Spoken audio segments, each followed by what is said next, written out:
दादा थोडंसं मागे घ्या. जरा वर घ्या. रेडी आहे का? हात हात काढ. रोल रोल.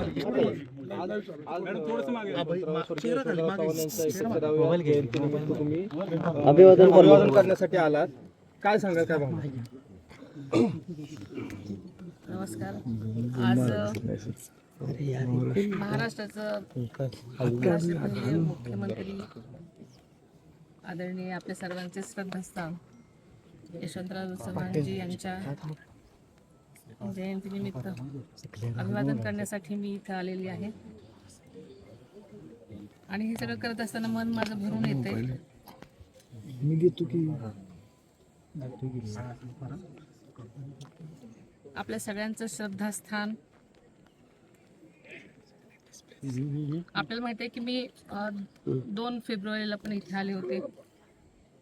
माझी शपथ घेतल्यानंतर एक कर्तव्यनिष्ठ म्हणून मी समाधीस्थळी आले होते अभिवादन करायला. कारण आपल्या सर्वांचंच हे एक ऊर्जा स्थान आहे, शक्ती स्थान आहे.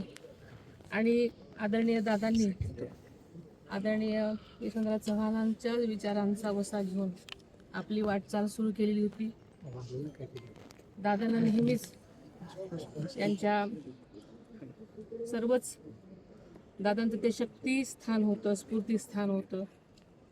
आणि त्यांच्या पावलावर पाऊल टाकून त्यांची वाटचाल केलेली होती. आणि मी सुद्धा याच पद्धतीने वाटचाल करण्याचा आपल्या सगळ्यांना मी शब्द देतो. आता काही वेळापूर्वीच अधिवेशन बॉम्ब असल्याची एक थ्रेट आलेला आहे आणि असा मेल आला होता, त्यामुळे आता विधानसभा खाली केलेली आहे.